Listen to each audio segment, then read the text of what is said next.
પ્રશ્નપત્ર 2 માં આપણે એક ક્વેશ્ચન સ્કીપ કર્યો હતો વિભાગ એ નો, રાઈટ? કયું છે? પેપર 2 બેઝિક વિભાગ એ માટે આપણે 11th નંબરનો ક્વેશ્ચન XYZW એક વર્તુળને પરિગત છે. What is the meaning of પરિગત?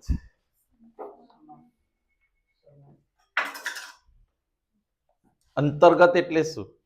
અંદર. પરિગત એટલે બહાર. પર્યાવરણ, આપણી આજુબાજુનું આવરણ. એ પરી એટલે બહાર, હે ને? નાની બેન. તો એક આ વર્તુળ છે.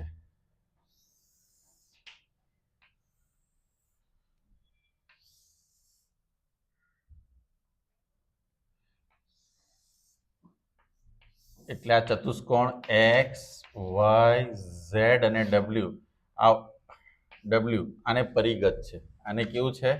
વર્તુળને પરિગત છે. એક્સ વાય બરાબર 13.8 સેન્ટીમીટર. પછી વાય ઝેડ બરાબર ઝેડ ડબલ્યુ બરાબર મારે આ ફાઇન્ડ કરવાનું છે. આ લોજિક આમાં તમે ભણ્યા શું છે ખબર છે? આમાં છે ને પરિગત ચતુષ્કોણની અંદર તું શું કહે છે? 100 નહીં, એક્સ વાય પ્લસ ડબલ્યુ ઝેડ બરાબર એક્સ ડબલ્યુ પ્લસ વાય ઝેડ, એટલે કે સામસામેની બાજુઓનો સરવાળો જે આવે તે આ સામસામેની બાજુના સરવાળા બરાબર હોય છે. ક્લિયર થાય છે? આકૃતિ માટે જગ્યા ઓછી હતી એમ. એક્સ વાય કેટલા છે આપણી પાસે? આ કેટલા છે? એક્સ ડબલ્યુ ફાઇન્ડ કરવાના છે. વાય ઝેડ આનો સરવાળો કેટલો થશે? બોલો. હવે મારે જ કરવો છે, તમારા ભરોસે મોડું થશે. એક્સ ડબલ્યુ કેટલા થશે? બોલો શું આન્સર આવશે? સબટ્રેક્શન 10 પોઈન્ટ પાકું ઓપ્શનમાં છે. તમે પરીક્ષામાં ગોખીને લખ્યા એટલે તમને યાદ 10 પોઈન્ટ લોજિકલી. એટલે આવો ક્વેશ્ચન આપણે ફાઇન્ડ કરવાના. એઝ મેની એઝ ક્વેશ્ચન શું કરવાના છે? સોલ્વ કરવાના છે. આની અંદર પછી તમને આ સ્પર્શક કેવા છે, રાઈટ? એની ડિસ્કશન આપણે દાખલો આવશે એટલે કેવું કરશું.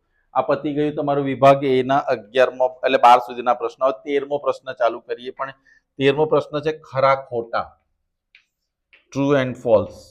9 પ્લસ √5 9 માઇનસ √5 અસમય સંખ્યા છે. સાચું કે ખોટું? એ લોકોએ કીધું છે કે આ અસમય છે. બરાબર છે. પહેલા તો a પ્લસ બી ને a માઇનસ બી આઈડેન્ટિટી છે, એટલે a સ્ક્વેર માઇનસ વર્ગમૂળ 9 નું આ તો કેવી સંખ્યા આવી ને એ લોકો તો શું કહે છે? એટલે આ વિધાન કેવું છે? ખોટું. ક્લિયર? નેક્સ્ટ, n ઘાત વાળી બહુપદીને મહત્તમ n+1 શૂન્ય હોય છે. જો n ઘાત વાળી બહુપદી હોય તો એમ કીધું કે એના શૂન્યો છે ને n+1. પહેલા તો આનો મતલબ સમજો. આપણે ઓલરેડી સમજી ગયા છે પણ સમજો. એક એક્ઝામ્પલ, x² + 4x + 7x + 3 આવું એક સમીકરણ છે. તમારે ઇક્વલ ટુ 0 લઈ લો ને તો સમીકરણ બને ને. ઓકે, હવે આની અંદર n ઘાત વાળી આપણી પાસે ઘાત કેટલા છે? એટલે 2 ઘાત વાળી બહુપદી. શું 2 ઘાત વાળી બહુપદીને 3 જવાબ આવી શકે? એટલે 3 કાઉન્સ આવી શકશે આના? કેટલા કાઉન્સ આવશે? કેટલા આવશે? n-1 હોઈ શકે, n+1 ની હોઈ શકે. લોજિક ગયું? n-1 હોઈ શકે. એટલે કે જ્યારે ઘાત 2 હોય તો બહુપદીના શૂન્ય 2 હોઈ શકે, 1 હોઈ શકે અથવા તો પણ 3 ના હોઈ શકે. n+1 નો શું થાય કે જે ઘાત આપ્યો એના કરતા વધારે કાઉન્સ આવશે.